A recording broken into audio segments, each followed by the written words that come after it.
Hello everyone, welcome to all of you on the YouTube channel of Prince Civil Services. Guys, my name is Anuj Kumar Sharma और आज मैं आप लोगों के बीच modern history का एक बहुत ही important topic land revenue system का महालवाड़ी सिस्टम लेकर के आया हूँ। इस महालवाड़ी सिस्टम को हम लोग डिस्कस करेंगे बच्चों। और ये जो महलवाड़ी सिस्टम है बच्चों, इसके जो अदर पार्ट हैं परमानेंट सेटलमेंट और रैयतवाड़ी सिस्टम, इन दोनों सिस्टम को मैं इससे पहले के सेशन में डिस्कस कर चुका हूं। और आज हम लोग डिस्कस करेंगे महलवाड़ी सिस्टम, यानी कि जो लैंड रेवेन्यू सिस्टम था मॉडर्न इंडिया में ब्रिटिश पीरियड के दौरान, वो उसको हम लोग डिस्कस करेंगे। यानी कि किस तरीके से ब्रिटिश कंपनी के द्वारा महलवाड़ी सिस्टम के थ्रू रेवेन्यू को जनरेट किया जाता था। तो चलिए आज हम लोग डिस्कस करेंगे महलवाड़ी सिस्टम। लेकिन इसको स्टार्ट करने से पहले आप लोगों के लिए इन्फॉर्मेशन कि द इंडिया का एकमात्र एक ऐसा कॉलेज जहां पर आपको आईएएस और पीसीएस की तैयारी कराई जाती है, यानी कि आरएस की तैयारी कराई जाती है। और यानी कि जब आप कॉलेज को कंप्लीट करेंगे तो आप 80% यूपीएससी और आरएस का सिलेबस आपका कंप्लीट हो चुका होगा।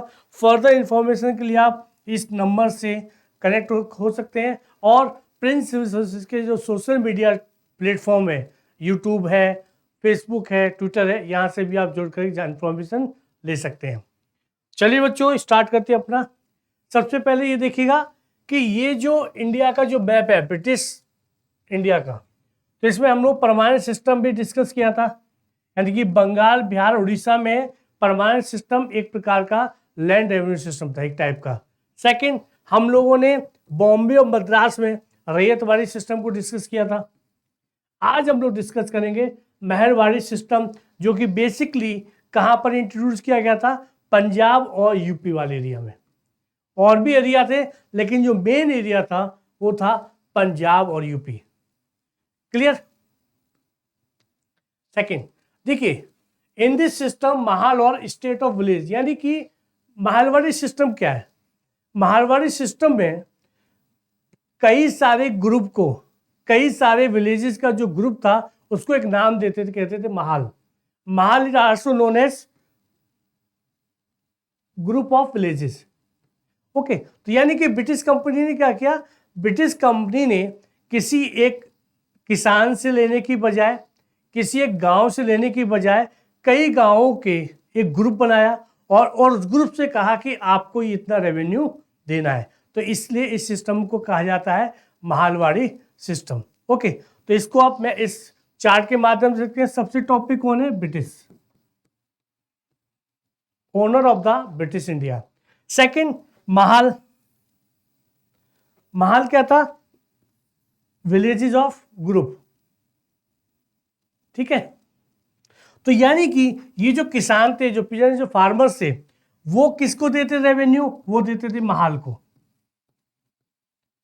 महल का जो हेड होता था लंबरदार, ये सभी मिलकर के लंबरदार को देते थे महल में, और ये महल फिर देते थे ब्रिटिश को। ये पूरा एक चार्ट है।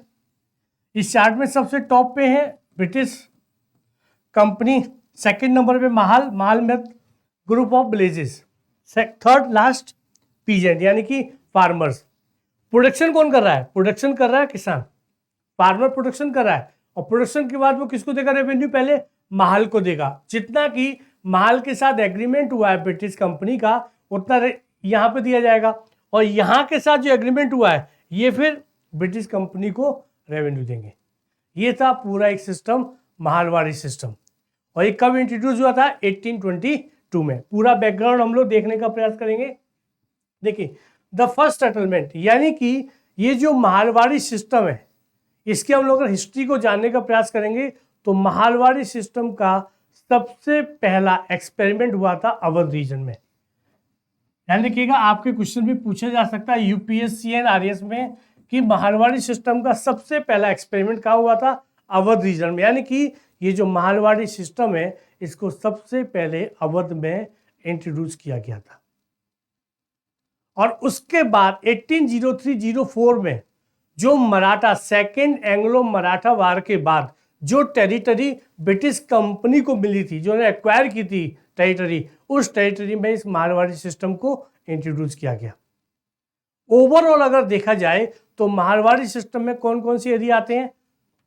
नॉर्थ वेस्ट प्रोविंस यानी कि उत्तर पश्चिमी सीमा प्रांत, पंजाब के कुछ पार्ट और पार्ट्स ऑफ सेंट्रल प्रोविंस यानी कि संयुक्त प्रांत के सेंट्रल प्रोविंस के पार्ट यानी कि और Ganga valley of UP, UP का कुछ पार्ट गंगा वैली का, पंजाब का कुछ पार्ट और नॉर्थ वेस्टर्न प्रोविंस यानी कि उत्तर पश्चिमी जो सीमा प्रांत जो एरिया था वहां पर इस मारवाड़ी सिस्टम को इंट्रोड्यूस किया गया था। ठीक है, ओवल सबसे पहले एक्सपेरिमेंट कहां हुआ है? अवध में। किधर हुआ था? अवध। ठीक है, और ओवरऑल ये कहां था? नॉर्थ वेस्ट रीजन में, यूपी में, पंजाब के कुछ पार्ट में। यहां पर इस मारवाड़ी सिस्टम को इंट्रोड्यूस किया गया था ब्रिटिश कंपनी के द्वारा। और ये ब्रिटिश इंडिया के कितने पार्ट में था? तो लगभग 30% पार्ट में, यानी कि अगर ब्रिटिश इंडिया का पार्ट 100% है तो उसमें से 30% में सिस्टम क्या था? माहलवाड़ी। ओके, 51 पे था आपका रैयतवाड़ी और 19% पे था परमानेंट सिस्टम। क्लियर? यानी कि जो land revenue system British company ने इंट्रोड्यूस किया था इंडिया में, 3 थे बेसिकली, परमानेंट, रैयतवाड़ी और माहलवाड़ी। तो माहलवाड़ी सिस्टम जो था वो ब्रिटिश इंडिया के 30% पार्ट पे इसको इंट्रोड्यूस किया गया था। सेकंड, अब इसके कुछ प्रोविजंस है वो देख लेते हैं। जैसे कि यहां पे जो टैक्स कौन कलेक्ट करता था? लंबरदार, हेडमैन, यानी कि जो विलेज का महाल का जो हेड होता था जिसको लंबरदार भी कहते थे, ये रेवेन्यू कलेक्ट करता था किससे? फार्मर्स से। ओके, और अगर इस सिस्टम में पीजेंट यानी कि फार्मर रेवेन्यू अगर वो पे नहीं कर पाते थे तो जो लंबरदार यानी कि जो हेडमैन जो होता था महल का, उसके पास ये राइट था कि वो उस फार्मर की लैंड को यानी कि जमीन को किसी और फार्मर को दे दे। यानी कि अगर कोई किसान, कोई फार्मर रेवेन्यू नहीं पे कर पाया तो हेडमैन यानी कि लंबरदार के पास एक पोजीशन या राइट होता था कि वो उस किसान की, उस फार्मर की लैंड को किसी भी अन्य फार्मर को दे सकता था जो कि उस रेवेन्यू को पे कर देता। ठीक है, यानी कि ये एक प्रोविजन इसमें था, क्योंकि ब्रिटिश कंपनी को तो एक ही चीज से मतलब था, वो था रेवेन्यू। ठीक है, यानी कि आप ही कह सकते हैं लंबरदार के पास क्या राइट था कि वो किसी भी फार्मर को उसकी लैंड से अलग कर सकता, सेपरेट कर सकता। लेकिन इसमें भी 2 रीजन थे। ये जो मारवाड़ी सिस्टम में 2 टाइप से रेवेन्यू कलेक्शन होता था, यानी कि टारगेट जो किया गया था, जैसे कि जिस पार्ट में जमींदार थे, जिस पार्ट में, जिस एरिया में जमींदार प्रेजेंस है, वहां पर 83% रेवेन्यू लिया जाता था। यानी कि सपोज कीजिए 100 kg का वीट का प्रोडक्शन हुआ है, यानी कि 100 रुपीज का रेवेन्यू आया है, तो उसमें से 83 रुपीज ब्रिटिश कंपनी को दी जाती थी। कहां पर? किस एरिया में? जिस एरिया में जमींदार प्रेजेंस है। लेकिन जिस एरिया में डायरेक्टली फार्मर मौजूद है, फार्मर है, तो वहां पर 90% लिया जाता था। क्लियर? यानी कि अगर जमींदार प्रेजेंस है जिस एरिया में, जो ऑक्युपाई जमींदार के द्वारा है, तो वहां पर 83% लिया जाता था। और जहां पर सीधे सीधे फार्मर्स हैं, वहां से, उस विलेज से कितना लिया जाता था? 90% ऑफ द प्रोडक्शन। यानी कि अगर 100 रुपीज का हुआ है तो उसमें से 90 रुपीज ब्रिटिश कंपनी को मिलेगी। क्लियर? नेक्स्ट, अब देखते हैं कि ये जो अभी तक हम लोगों ने डिस्कस किया टिल नाउ कि ये माहलवाड़ी सिस्टम है क्या, इसका मैकेनिज्म क्या था और इसके क्या क्या प्रोविजन थे। अब एक क्वेश्चन अराइज होता है कि आखिर परमानेंट सिस्टम भी ऑलरेडी प्रेजेंट था, रैयतवाड़ी सिस्टम भी था, तो इसको किसने इंट्रोड्यूस किया और इसकी डिस्कवरी किसने की?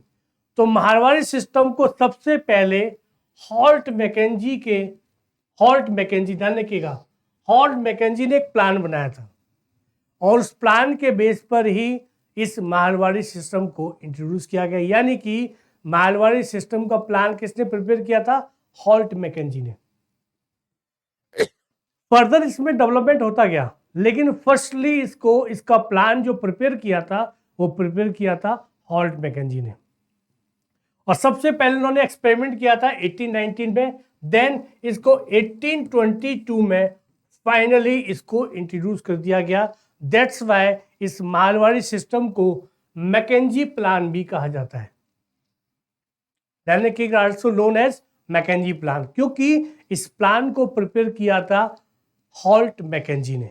दैट्स वाई, और इन्होंने इंट्रोड्यूस कब किया? फर्स्ट एक्सपेरिमेंट किया था 1819 में, देन इंट्रोड्यूस किया था 1822, और that's why it's also known as Mackenzie plan. Clear? It's Holt Mackenzie. Then 1833 में, यानी कि 1822 में जो हॉल्ट मैकेंजी ने प्लान या मारवाड़ी सिस्टम को इंट्रोड्यूस किया था, उसमें कुछ कमियां थी, उसमें कुछ प्रॉब्लम थी। तो इसी प्रॉब्लम को सॉल्व करते हुए 1833 में जेम्स थॉमसन और रॉबर्ट मार्टिन वर्ड, ये दो इंग्लिश स्कॉलर थे। कौन कौन? James Thomson and Robert Martin word. 1833 में इन्होंने इस मारवाड़ी सिस्टम में कुछ चेंज किए, एक अपना नया प्लान दिया, एक न्यू प्लान इंट्रोड्यूस किया। किसमें?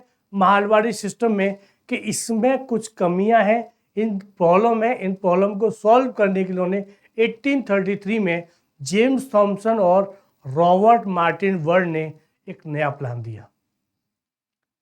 और दैट्स वाई इस प्लान को, इस मारवाड़ी सिस्टम के न्यू प्लान को बर्ड प्लान भी कहा जाता है। क्या कहते हैं इसको? It's also known as Bird plan. क्यों? क्योंकि मेन रोल था रॉबर्ट मार्टिन वर्ड, यानी कि जो इसमें मॉडिफिकेशन किया गया था महलवाड़ी सिस्टम में इन 1833, तो इसीलिए किसने किया था? रॉबर्ट मार्टिन बर्ड ने। दैट्स वाई महलवाड़ी सिस्टम को रॉबर्ट बर्ड प्लान भी कहा जाता है।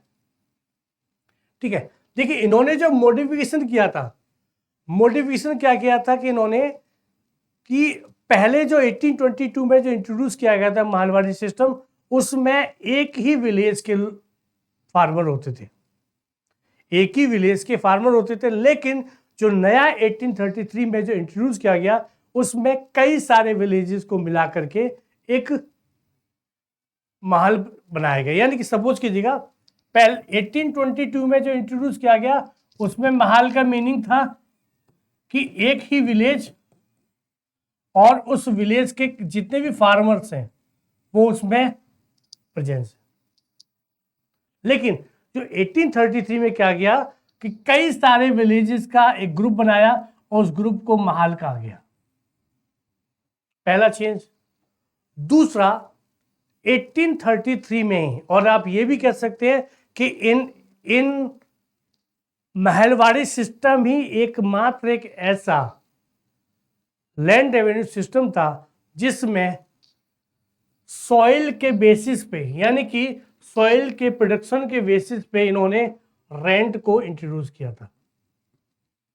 जैसे परमानेंट रैयतवाड़ी में सॉइल के बेसिस पे कोई भी रेंट को डिसाइड नहीं किया गया, लेकिन महलवाड़ी सिस्टम में सॉइल के बेसिस पे रेंट को डिसाइड किया गया।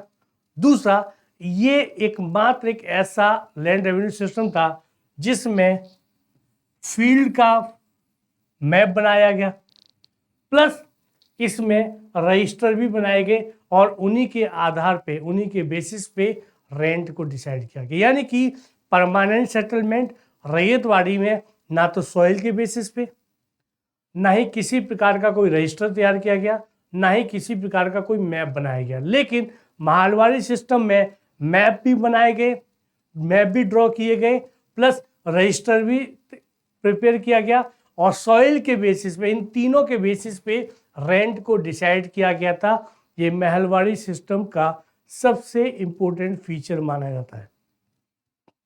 क्लियर। और यूपीएससी के द्वारा कई बार एक प्रश्न पूछा भी गया, एक क्वेश्चन पूछा भी गया है कि वो कौन सा लैंड रेवेन्यू सिस्टम था जिसमें ब्रिटिश ईस्ट इंडिया कंपनी ने फर्स्ट टाइम सॉइल के बेसिस पे रेंट को डिसाइड किया था, तो वो है मालवाड़ी सिस्टम।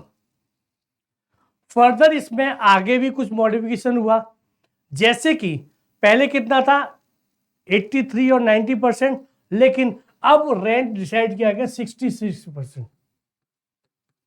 कितना, यानी कि जो प्रोडक्शन होगा उस प्रोडक्शन का 66% रेंट डिसाइड किया गया।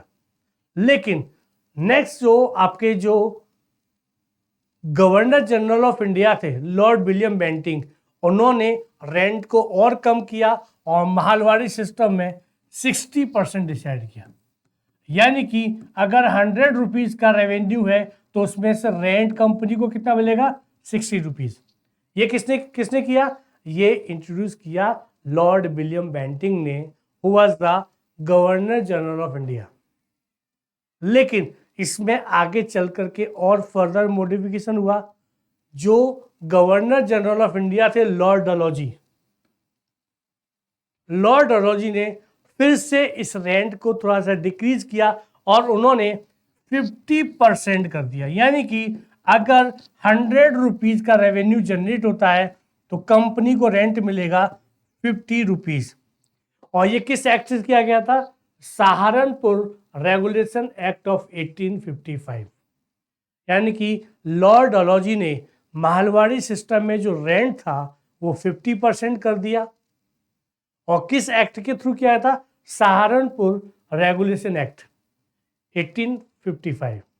क्लियर। यानी देखिएगा सबसे ज्यादा चेंजेस अगर किसी लैंड रेवेन्यू सिस्टम में है तो वो है मालवाड़ी सिस्टम।